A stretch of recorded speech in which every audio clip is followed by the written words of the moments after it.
This week on Silver Screen, we have a profile of our newly crowned Teacher of the Year, wrap up Donald Trump's inaugural weekend, and hit the mat with the Dutch Fork Wrestlers. Good afternoon, Dutch Fork. Today is Friday, January 27th, and your Silver Screen report starts now.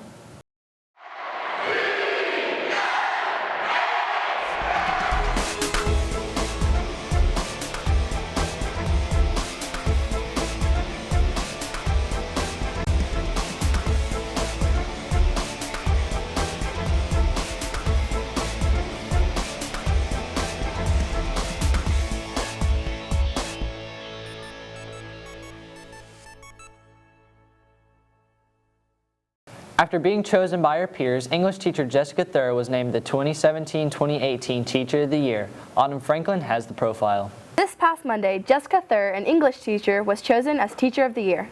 I was flattered. I appreciated the support of my colleagues, but there were other wonderful teachers on the list, so I wasn't expecting to be selected.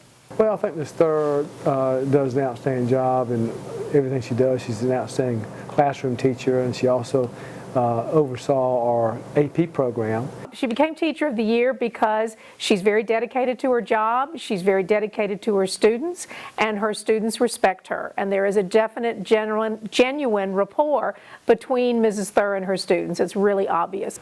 Hard work and dedication are only a few of the qualities needed to achieve this award. Well, I think it gives you pride, and then they'll have a back-to-school bash, and all the Teachers of the Year for all the districts. All the schools in our district will be representative, and you're getting the recognition in front of your peers, and you have a nice dinner and some recognition from the district, and it just makes you feel good. Like I said, when your peers vote you as the best here, that's a great reward. Well, I think you need knowledge of your content, but more importantly, you have to really care about your students and their success, and want to have relationships with them and help themselves improve. I think it takes a teacher who is dedicated to her job or his job, and dedicated to the students, and an active proponent of public education, and someone who just has a passion for the career. The selection process includes a support system of coworkers. Basically, it's voted on by the fellow teachers. So when your peers select you as an outstanding teacher, that's kind of the highest compliment you can get. And they go through a process of nominating different people, and then once you get down to 3 or 4 teachers that have been nominated and have the most votes, then they vote again for the one Teacher of the Year that represents Dutch Fork next year. This has been Autumn Franklin with your Silver Screen Report. For this week's Kids in the Hall, we asked students about their favorite teachers.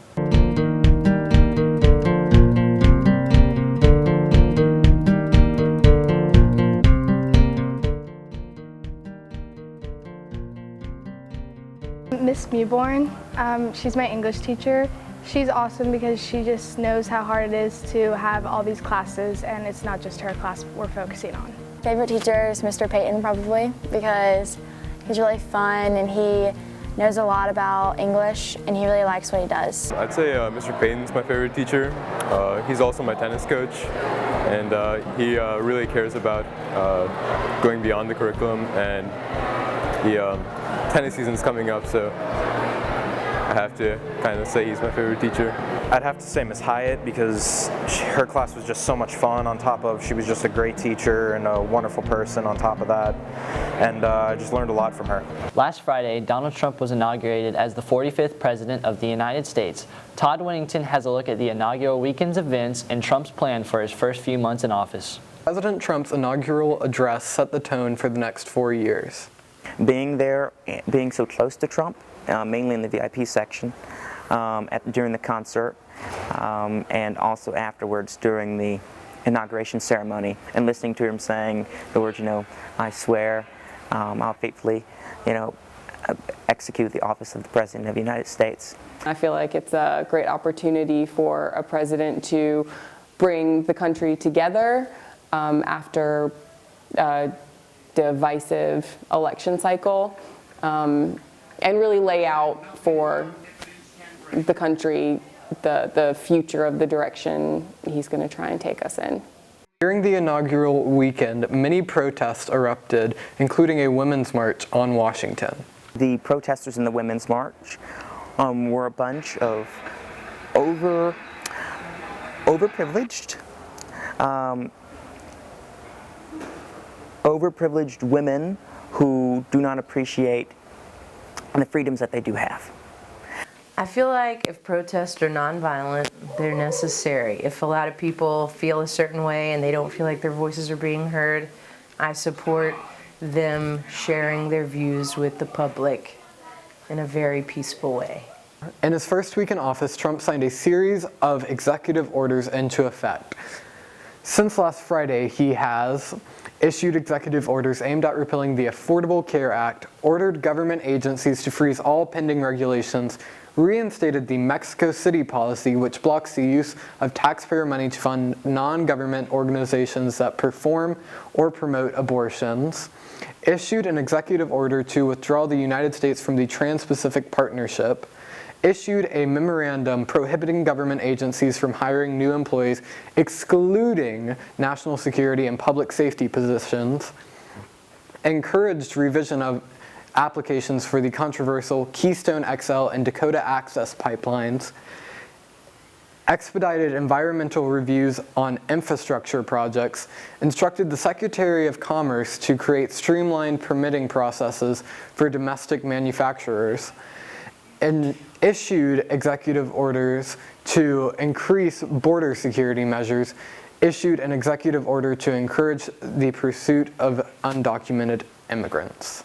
For more information about President Trump's plan and executive orders, go to whitehouse.gov and click the Briefing Room tab at the top of the page. This has been Todd Whittington with your Silver Screen Report.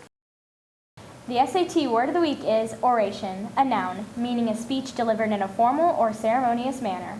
Ever have trouble keeping up with school events? Well, there are some changes coming soon to keep you in the loop. Caleb Hanna has the story. With the beginning of a new year, the Dutch Fork faculty looks to improve communication between students, teachers, and the community. So improved communication is not something that's new here at Dutch Fork High School. For the past several years, we've always, at the end of the year, go back and see how can we do things better. The shortened announcements will be updated from a PowerPoint to Google Drive, and the schools will introduce a newsletter. The biggest benefits really are the quick ability to update and make changes just on the fly without having to upload, download, move slides, things like that. And then the ability to make them public and easily viewable for our students. Within the newsletter, we want to obviously have celebrations for Dutch Fork first and foremost. It's very important for us to recognize the hard work that not only our students do here, but also our teachers and other community members as well. So we want to celebrate Dutch Fork. The updates will allow more people to see the opportunities and achievements Dutch Fork offers. I think Dutch Fork is an incredible school, and we have so many things going on, and I think it can be very easy for students, parents, even teachers, those of us who are here all the time, to really not know what's going on. We have so many opportunities here for clubs and sports and just academics, etc., that we want to make sure everyone's aware of what's going on, and not just teachers and students, but also parents in the community, so that we can celebrate Dutch Fork outside of the walls of Dutch Fork as well. Because the Google Slides announcements is a link, we've been able to push that link to the student iPads and to the faculty iPads. And then we will as well, this coming Monday's Fox Focus Spotlight will have information and links so that all students, not just students who use district devices, will be able to have access to the announcements at any given time, because that's our goal. Every teacher has access to the new form to allow more announcements to be projected to the school and community. When teachers would submit announcements prior to now, they had to go to this individual for this, and this individual for this, and this person for this.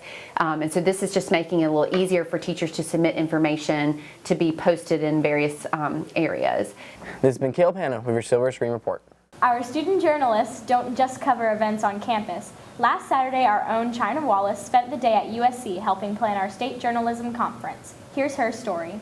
Papers, computers, and in-depth conversations filled the room as members of the South Carolina Scholastic Press Association Executive Board met last Saturday at USC to plan the spring conference. To get ready for SCSPA, Leslie, the coordinator, will send out ideas of things she wants you to be thinking about. So things we're addressing in this meeting would be the photography contest and session meetings. And so to prepare, you want to brainstorm some things that you want to bring forth to the meeting? First step was we have a meeting in January to prepare for the April conference, and we get into committees, and yearbook people get together, and newspaper people get together, and broadcast people, and lit-mat people, and we brainstorm popular trends or things that we notice our students need help in. We have students on the board who also say, I really want to learn this, or I heard about this and need help with this. SCSPA allows students to expand their journalism skills or learn more about journalism in general. It helps students just learn new skills even outside of their personal strengths. It's more than what you would get in a classroom setting. It's a melting pot of journalists from all over the place, and it's all about sharing knowledge and developing your own skills. For student board members, SCSPA has provided meaningful lessons and memories throughout the years. Favorite memory is probably learning journalism on the go, and definitely learning how to take really cool shots with my iPhone. Favorite memory from SCSPA was when I was giving a session, and it was so crowded that people had to stand and sit on the floor. It was just exciting to see everyone so passionate and so excited to be a part of student journalism. This has been China Wallace with your Silver Screen Report. Kicking off our sports coverage this week, Thomas DeSeto sat down with senior Maya Coleman to talk about her volleyball career and what her plans are for the future. Her journey to becoming a revered volleyball player, senior Maya Coleman's experience with the sport began with watching it on TV. When I was a little girl, I would always watch volleyball on TV, and I would be like, I want to be just like them, so that made me want to start playing. And I played volleyball for about 8 years. I had private trainers, and I was on a national team, and I went to a lot of camps. She's a great leader. People looked up to her. She stayed on point with whatever she has to do as practice, making sure everybody get along together. Maya's success in the sport has earned her numerous awards and the praise of her peers. I've gotten MVP, Defensive Player, All-Region, Player of the Week. I've been nominated for the All-Star team, and I got AAU Academic All-American. She's a very strong athlete, just amazing young lady, very good leadership, and she's a very good athlete. Her future is as wide open as it can be. I mean, she can do anything she wants to. She's that smart academically, and her personality is such that anything she goes into in healthcare is gonna be amazing. I just see so much coming out of her, like through her academics, her personality, just everything about her. Maya's career with volleyball is over for the moment, yet despite that, Maya's future couldn't be clearer. When I was younger, I got in a really bad car accident, and I was in the hospital for a long time. So I got this scar on my hand, and I had internal bleeding, and I broke my collarbone and my leg. That made me want to be a doctor because I saw how they treated me, so I always wanted to be just like them. So she actually is rotating through a lot of different areas. The kids get assigned to many places in the hospital. It can be labor and delivery, it can be surgical units, it can be physical therapy, pharmacy. They'll do rotations at some of the animal shelters. Seeing her being a very outstanding leader in everything she does as medical terms. She just does her work, takes everything seriously, and that's what I love about her as a friend, because it encourages me also to do that. When I see her at the hospital with patients, they relate to her very well, and they just open up and talk to her, and she's got such a bright head on her shoulders. This has been Thomas DeSeto with your Silver Screen Report. Thanks, Thomas. Hey, Trey, Dutch Fork Wrestling has been doing very well so far this year, haven't they? They sure are. With Wednesday's win against Lexington and Blythewood, they're well on their way to competing for the region title. Here's Adam Amick with the scoop. The wrestling team has been grinding all season to reach the point they are at now, and through their hard work and love for the sport, they have big things planned for the future. I enjoy wrestling because I like the grind, even though sometimes practices get hard and you want to go home. But I like practicing. So, yeah. I enjoy wrestling because it's the best combination of mental toughness as well as physical toughness, and I really like that combination. Dutch Fork plans to take it all home at the semifinals and region championship. Well, we've we started off trying to win the region and hopefully get to the state finals. That's one of our goals. State semifinals. We haven't done that in a long time. Those goals are still in reach. The region championship is a little out. It depends on River Bluff. We lost to them earlier this year. We got to take care of business this week against Lexington and Spring Valley. to even have a chance. But it's kind of, River Bluff's kind of set the tone, and it's kind of in their hands right now. So, but we've adjusted goals as the seasons went on, and really we're just taking a day at a time and trying to improve each day, and that's really the only thing we can control right now. Team goals would be to win region and do well in the playoffs. So. I wrestle a tough 6 minutes every match, win the region, perform well in playoffs, and hopefully bring home a state championship. The team has been putting in work on the mat to achieve these goals. Working real hard in practice, having no distractions off the mat, and just putting in the grind, putting in the work that needs to be done. Working every day. I mean, we got a mindset that when we're in practice and when they're lifting, when they're training, they're doing it to get better. And if they're not getting better today, then they're not doing themselves service for the future. This has been Adam Amick with your Silver Screen Report. Thanks, Adam. And now for some announcements. The Mr. Silver Fox pageant takes place tonight at 7 p.m. in the auditorium. There is no charge for admission, but concessions will be sold. Unity Club meets Monday at 3:45 in Miss Hyatt's room, room 309. The Health Science and Students Making a Change Club will meet Tuesday at 6 p.m. at the Frankie's Fun Park. Now to Trey for more. Thanks, Mia. Girls soccer tryouts begin Monday at the stadium and continue Tuesday on the lighted field behind the school. Both days begin at 4 p.m. Boys tennis tryouts will be on Monday after school at the tennis courts. You must have your physical and parent permission form completed with you. Both forms are available on the school's website. Tomorrow's Be a Fan 5K to benefit the Dutch Fork Special Needs Program begins in front of the stadium at 10 a.m. Registration is $20. Cheering fans are welcome. Thanks for watching, and we'll see you next week. There are some changes coming to...